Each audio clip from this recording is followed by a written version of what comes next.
Esse é o assunto mais temido da geografia. E você vai aprender aqui, hoje, no primeiro episódio do Quadro Enem com a Geogracria.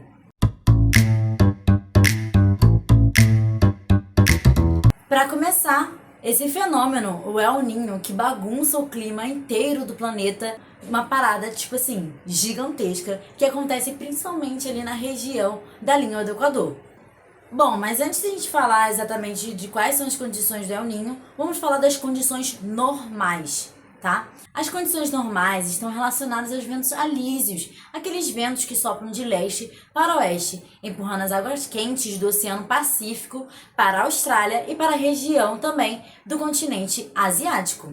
Outra questão das condições normais é que existe o fenômeno da ressurgência. E o que significa isso? É a subida da água fria, trazendo, no caso, nutrientes para essa região da costa oeste da América do Sul, por exemplo, fazendo com que haja pesca em abundância nessa região. Ou seja, galera, aquela parte que eu falei agora da costa oeste da América do Sul, ao invés dela ficar friazinha, geladinha para os peixinhos ficarem lá e, infelizmente, né, serem pescados, a gente, no caso, vai ter aí esse enfraquecimento dos alísios, fazendo com que essa água quente ela se espalhe por essa região, fazendo com que realmente esse fenômeno da ressurgência não consiga acontecer. Mas aí, galera, quando o planeta inteiro está sob efeito do El Niño, o bagulho fica doido e o processo é lento. O que acontece? Ao invés de a gente ter essa movimentação dos alísios, né, empurrando de leste para oeste, a gente vai ter um enfraquecimento dos alísios. Ainda essa parte é muito estudada pelos cientistas e ainda não compreendida.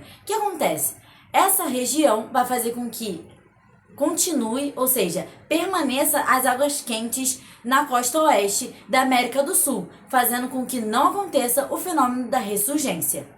Agora falando sobre outros lugares, como a Austrália vai sofrer uma seca braba, Estados Unidos, México e grande parte da América Central vão sofrer com intensos furacões por conta do El Niño. Geografia, como que isso vai cair numa questão de Enem? Você aí tem que ficar ligado em duas coisas. Primeiramente, com relação à conexão global. Até porque, galera, o clima é um sistema completamente conectado. Então, qualquer modificação que aconteça no Oceano Pacífico, nosso maior oceano do planeta, vai afetar milhares de pessoas e milhões de condições e questões no mundo. Outra coisa a ser abordada pode ser os impactos sociais e econômicos. No caso aqui do Brasil, a gente vai falar sobre o Nordeste, vamos falar sobre essa questão da secura que vai afetar a agricultura familiar e a agricultura como um todo. Já na região Sul e Sudeste, a gente vai falar sobre os impactos sociais, galera, por conta do alagamento, principalmente relacionado muito à urbanização, à falta de escoamento,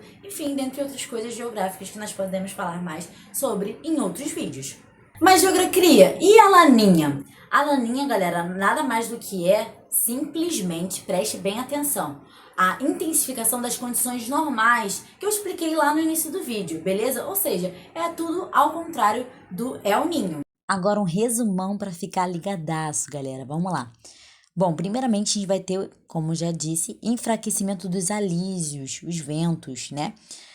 A característica principal vai ser o aquecimento das águas do Oceano Pacífico. Não ocorre o fenômeno da ressurgência na costa oeste da América do Sul.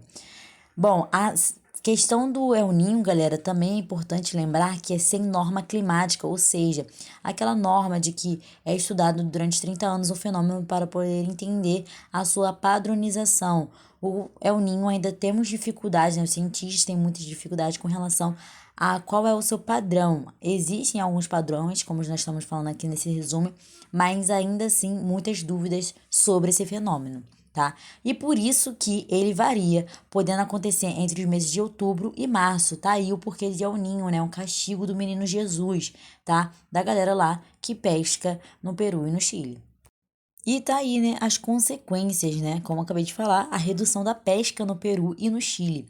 A gente vai ter a seca no leste da Austrália, furacões na América Central e com relação ao Brasil, nós teremos menos chuvas no Nordeste e o Sul e Sudeste com mais chuvas e também calor, com a massa equatorial continental atuando nessa região, beleza? A MEC. Tá a MEC aí para vocês? Vamos lá ver algumas imagens para entender melhor esse fenômeno também. Bora lá, essa imagem aí do mapa mundi, galera, onde mostra lá na América do Sul, ó, a região seca ali do norte, nordeste, região mais quente na região sudeste do Brasil.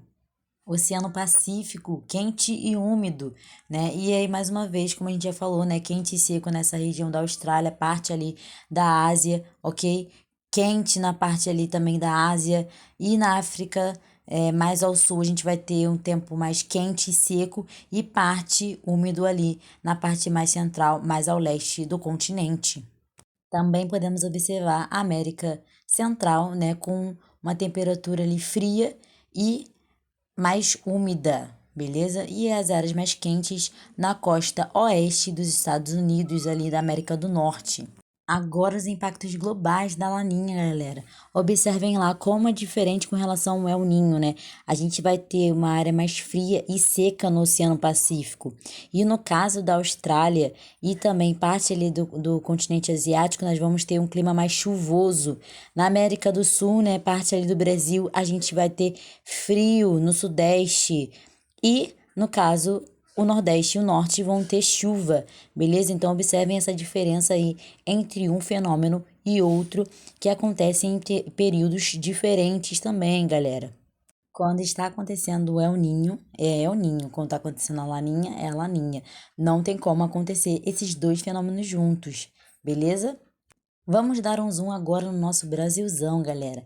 Olhem e observem como é diferente os mapas com o fenômeno El Ninho e Laninha, onde a gente vai ter altas temperaturas no El Ninho na parte do centro-oeste e sudeste e vai ter uma incógnita, né, uma dificuldade de obter dados durante o Laninha dessa região.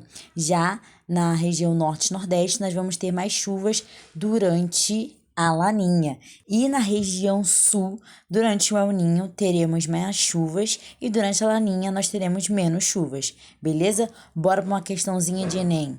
Na tela aí para vocês, crias da geografia, uma questão de Enem de 2020. Lembre-se que sempre a dica é ler o comando e depois ler o texto, observar a imagem e um gráfico para entender o que a questão vai te pedir antes mesmo de você observar essas questões, beleza? Então, o comando da questão diz aí pra gente: o fenômeno climático citado ocorre periodicamente e tem como causa o aumento da. Então, vamos observar sobre qual fenômeno climático está falando.